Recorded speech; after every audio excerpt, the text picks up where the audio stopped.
Kama mlivyosikia, kesi imeahirishwa, na upande wa kuahirishwa kesi na mambo ya kitaalamu ya kesi atazungumza Dr. Nshara, mwanasheria mkuu wa chama. Lakini kwa upande wetu ni kwamba tunaiomba mahakama hiyo kesi kwa sababu imeahirishwa irudi kwa haraka ili iweze kuendelea na isikilizwe ifike mwisho, kwa sababu mwenyekiti wetu yuko ndani. Leo ni siku ya 225, zaidi ya miezi 7 kwa kesi ambayo bado tunaendelea kusisitiza kwamba ni ya uongo, ya kutunga, kesi za kuumiza watu kisiasa, kwa sababu tunaoshindana nao hawana uwezo wa kushindana kisiasa, hawana hoja. Hilo jambo la kwanza. Jambo la pili, chama chetu kimetoa mawakili nchi nzima kwa watu wote ambao wamekamatwa, ambao wanaendelea na cases mahala pote kwenye kesi hizi za uongo, za kutunga, za uhaini. Kwa hiyo tunataka Watanzania waelewe kwamba chama chetu kitahakikisha wanapata uwakilishi kwa nchi nzima, na katika hili tunapenda kuwashukuru sana Tanganyika Law Society.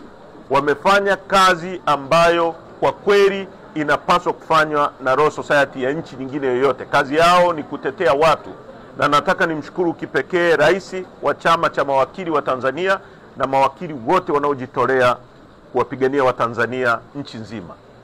Legal and Human Rights Center wamefanya kazi kubwa, tuna appreciate, tunatambua. Kwa hiyo ni uwakilishi ambao utafanywa pamoja. Tanganyika Law Society wanatoa watu, Legal and Human Rights Center wanatoa, na sisi Chadema kwa nchi nzima mawakili wetu watakuwepo kutetea Watanzania wengine wote ambao wanabambikiwa kesi. Kwa hiyo mkurugenzi wetu wa sheria na mwanasheria mkuu wetu wa chama wataeleza into details namna ya kushughulikia hayo mambo. UN wamezungumza kuhusu uchunguzi wa mambo mabaya, atrocities yaliyotokea Tanzania. Shapa vile masaka waliuawa watu 164 kule Afrika Kusini. Hapo wameuawa watu wengi zaidi. UN wamezungumza na wametaka uchunguzi ufanyike. Tunatambua na tunalikaribisha hilo, na tunawaomba uchunguzi usifanywe na vyombo vya dola vya Tanzania ambavyo vinatuhumiwa kufanya matukio hayo. Tunataka uchunguzi independent wa kimataifa kama uliofanyika mwaka 2007 kule Kenya. Na nataka niseme hili, maisha ya mtu kwetu sisi watu wa Chadema ni kitu kikubwa kuliko jambo lolote katika dunia hii. Kwa hiyo hili jambo la watu wetu waliouawa, Watanzania waliouawa, hata nani ajidanganye, halitafichwa chini ya uvungu, haitakubalika. Hata mawe yatazungumza. Sisi historia yetu ni watu ambao tumepinga dhuluma dhidi ya binadamu. Serikali yetu ya wakati huo ya Mwalimu Nyerere iliwakaribisha wakina Mandela hapa na Umkhonto wa Sizwe kupinga makaburu waliokuwa wanaua watu weusi, wanateka watu, wanabagua watu. Tulikaribisha watu wa Angola, walireciprocate, kwa sababu serikali iliyokuwa inapingwa wakati ule ilikuwa serikali, lakini ilikuwa serikali ya minority ya makaburu.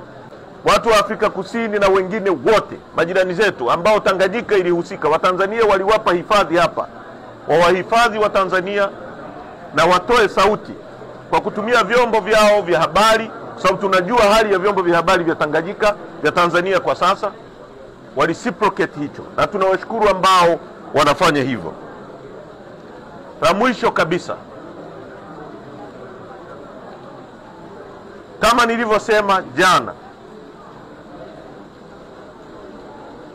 tunaanza vikao vya kamati vya secretariat immediately na vikao vya kamati kuu ya chama immediately. Tutatangaza siku, tutajadili na tutaeleza kilichojiri na hatua tutakazochukua kama chama.